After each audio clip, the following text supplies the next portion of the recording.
പൂച്ചയ്ക്ക് ഒരു മൂക്കുത്തിയുടെ ഷെഡ്യൂൾ എല്ലാം കഴിഞ്ഞു. കുറെ പ്രശ്നങ്ങളൊക്കെ ഉണ്ടായിരുന്നു. ലാസ്റ്റ് ക്ലൈമാക്സ് എടുക്കുമ്പോൾ ഒരു ചില പ്രോബ്ലം ഒക്കെ ഉണ്ടായിരുന്നു. എനിക്ക് ഇരിക്കാൻ പറ്റൂല. നിങ്ങൾ പടം കണ്ടിട്ടുണ്ടെങ്കിൽ അറിയാമായിരിക്കും. അതിൽ എല്ലാവരും കാണും. ലാസ്റ്റ് സീനിൽ എന്നെ മാത്രം തനിച്ച് നിർത്തി ഞാനൊരു എഴുത്ത് എഴുതുന്നത് പോലെ ആയിരിക്കും. കാരണം അന്ന് എനിക്ക് മാത്രം ഡേറ്റ് കൊടുക്കാൻ പറ്റിയില്ല. ഭയങ്കര ബിസിയായി കന്നഡ പടത്തിന് പോയി. അപ്പൊ എല്ലാരും കൂടെ ഇങ്ങനെ ഇരിക്കണം.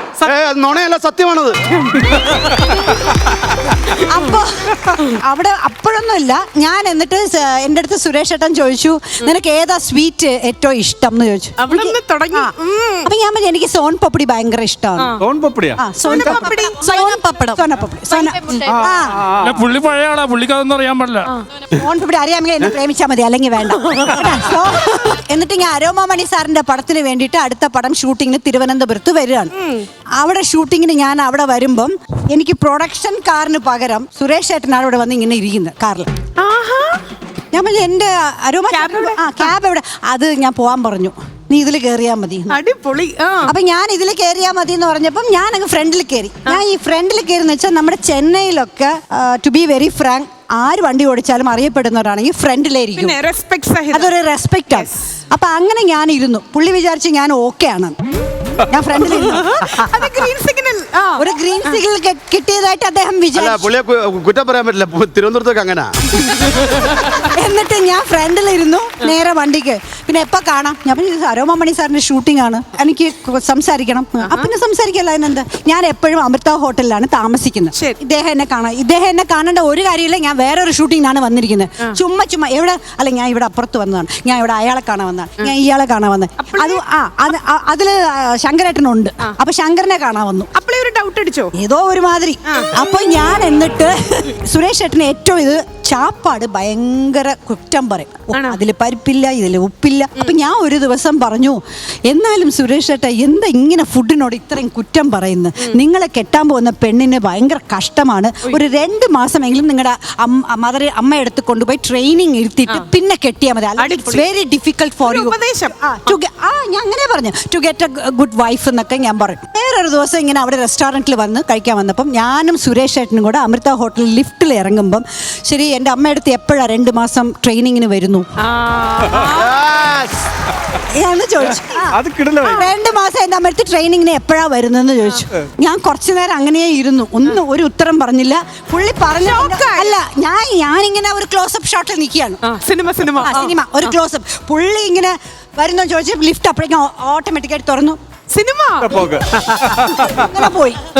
മുഖത്ത് പോലും നോക്കുന്നില്ല. ഞാൻ കുറച്ചു നേരം ഈ നമ്മുടെ ഏതോ ഒരു ഇതിലുണ്ടല്ലോ, ലാലേട്ടൻ എന്തോ കണ്ടിട്ട് ഇങ്ങനെ വരൂലേ, എന്ത് പടാണ് അത്? വന്ദനം. അതിലിങ്ങനെ വരുന്ന പോലെ ഞാൻ ഇങ്ങനെ വന്ന് ലിഫ്റ്റ് വീണ്ടും മേളിൽ കയറി എൻ്റെ അമ്മയടുത്ത് പറഞ്ഞു, അമ്മ ഐ തിങ്ക് അമ്മയോട് പറഞ്ഞോ? അതെ, എൻ്റെ അമ്മയടുത്ത് I think Suresh is in love with me ma എന്ന് പറഞ്ഞു. എനിക്ക് തോന്നുന്നു ഞാൻ കല്യാണം കഴിച്ചോട്ടെ, അങ്ങനെ എന്തെങ്കിലും പറഞ്ഞാൽ ഞാൻ കല്യാണം കഴിച്ചോട്ടെ എന്ന് ചോദിച്ചു. നീ ആയിട്ട് ചെന്ന് ഐ ലവ് യു എന്ന് പറഞ്ഞു കളയരുത്. അവിടെ നിന്ന് ഇങ്ങോട്ട് വരുവാണെങ്കിൽ യെസ് പ്രൊസീഡ് എന്ന് പറഞ്ഞു എൻ്റെ അമ്മ. അങ്ങനെയാണ് ഞാൻ പിന്നെ അതിനുശേഷം പിന്നെ പറഞ്ഞു തമ്മിലങ്ങ് ഓക്കെ. പിന്നെ ഒരു സിനിമയ്ക്ക് പോവാന്ന് പറഞ്ഞു. ആദ്യം ഞങ്ങൾ കണ്ട സിനിമ ബേതാബ് എന്നുള്ള സിനിമയ്ക്ക് പോവാൻ പറഞ്ഞിട്ട് സുരേഷ് ഏട്ടൻ്റെ ഫ്രണ്ട്സ് എല്ലാം പോടേ എന്ന് പറഞ്ഞു. ഇത്ര പേരുണ്ട്, ഞങ്ങൾ 7-8 പേരുണ്ടെന്ന് പറഞ്ഞു. പക്ഷെ നോക്കിയപ്പോൾ ഓരോരുത്തരായിട്ട് മനഃപൂർവ്വം എല്ലാവരും കട്ടായി. അവസാനം ഞാനും സുരേഷ് ഏട്ടൻ മാത്രം, വേറെ ആരും വരുന്നില്ല. എന്തോ അവന്മാരും വരുന്നില്ല, ഇതൊക്കെ പ്ലാൻഡ് ആണ്, എന്തോ അവന്മാരെല്ലാം വരുന്നില്ല എന്ന് തോന്നുന്നു എന്നൊക്കെ പറഞ്ഞു. അപ്പൊ നമ്മള് പിന്നെ വെറുതെ ടിക്കറ്റ് ഞാൻ ക്യാൻസൽ ചെയ്യണോ? അഭിനയം പപ്പി എന്നാ വിളിക്കുന്ന സുരേഷ് ഏട്ടൻ. പത്മാവതി എന്നാണ് എൻ്റെ പേര്. ക്യാൻസൽ ചെയ്യണോ പപ്പി എന്ന് പറഞ്ഞു. ഞാൻ പറഞ്ഞു വേണ്ട, എന്തായാലും കാണാം എന്ന് പറഞ്ഞു. കണ്ടിട്ട് വന്ന് ദേ അവളെ എവിടെയെങ്കിലും തൊട്ടോ? ഞാൻ ഭയങ്കര ഇങ്ങനെ ഇരുന്നു. കാരണം ഇങ്ങനെ ഇരുന്നാലേ അവൾ എന്നെ വിശ്വസിക്കുള്ളൂ, ഭയങ്കര ഡീസന്റ് ആണെന്ന്. അപ്പം സുരേഷ് കുമാർ സനൽകുമാറിനായിരുന്നു ആദ്യം പേരിൽ 2 പേർ. സൂര്യോദയ ക്രിയേഷൻസിൽ അവർ പ്രൊഡ്യൂസേഴ്സ് ആയിരുന്നു. അപ്പൊ സനലേട്ടനാണ് എന്നോട് കൂടുതലും സംസാരിക്കുന്നത്. സുരേഷ് ഏട്ടൻ മിണ്ടുകയേ ഇല്ല. അപ്പൊ സനലേട്ടനടുത്ത് ഞാൻ എൻ്റെ വീട്ടിലെ കാര്യങ്ങൾ പറയും. എനിക്ക് 3 ബ്രദേഴ്സ് ഉണ്ട്, എൻ്റെ അച്ഛൻ ഇങ്ങനെ ചെറുപ്പത്തിൽ ഇതായി ഇതെങ്ങനെ എല്ലാ കാര്യങ്ങളും ഞാൻ പറയും.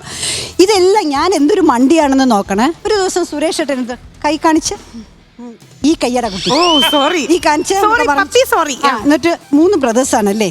അതെ, അച്ഛൻ ചെറുപ്പത്തിൽ നല്ലൊരു പയ്യനെ കിട്ടും, ആണോ? എന്റെ കുടുംബജീവിതം വളരെ നന്നായിട്ടുണ്ട്. Thank you. Very good. പക്ഷെ വേറൊരു നാട്ടിൽ നിന്നാണ് കെട്ടുന്നതൊക്കെ ആയിരിക്കും. ആഹാ. ഇതൊക്കെ പറഞ്ഞു. ഞാനിത് അപ്പടി വിശ്വസിച്ചു കേട്ടോ. ഇതെല്ലാം സനലേട്ടൻ അങ്ങ് പറയും, കൂടെ ചേർത്ത് പറഞ്ഞാണെന്നുള്ളതൊന്നും എനിക്ക് അറിഞ്ഞുകൂടായിരുന്നു.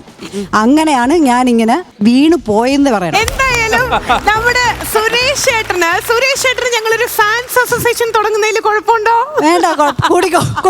എന്താ കൈ നോക്കിയതേ. എന്നിട്ട് എന്തൊക്കെ അറിഞ്ഞു? അടുത്ത ആഴ്ച HIS പിടിക്കും. എന്താ അടുത്ത ആരനാട് വഴി കന്നാസം തലയിൽ വെച്ചോണ്ട് പോയിട്ട് വരും. ഇനി സൂസ് ഈ ഇടയ്ക്കൊന്നും തുടങ്ങാൻ സാധ്യതയില്ല. അപ്പൊ ആ പ്രതീക്ഷ വേണ്ട.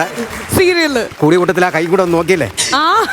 ഇന്നത്തെ കാലത്ത് അദ്ദേഹം ഫിലിമിക് ആയതുകൊണ്ടായിരിക്കും കേട്ടോ, ഒരുപാട് വർഷങ്ങൾക്ക് ഇപ്പുറത്തുള്ള ലേറ്റസ്റ്റ് ന്യൂജൻ രീതിയിലുള്ള ഒരു പ്രപ്പോസൽ ആയിരുന്നു. അത് കേട്ടപ്പോ ഒരു കുളിര് വരും അല്ലേ? ആക്ച്വലി എൻ്റെ ഒരു പ്രേമത്തിന് സക്സസ്ഫുൾ ആയിട്ടുള്ള പച്ചക്കറി കാണിച്ച എൻ്റെ അമ്മയായിരുന്നു.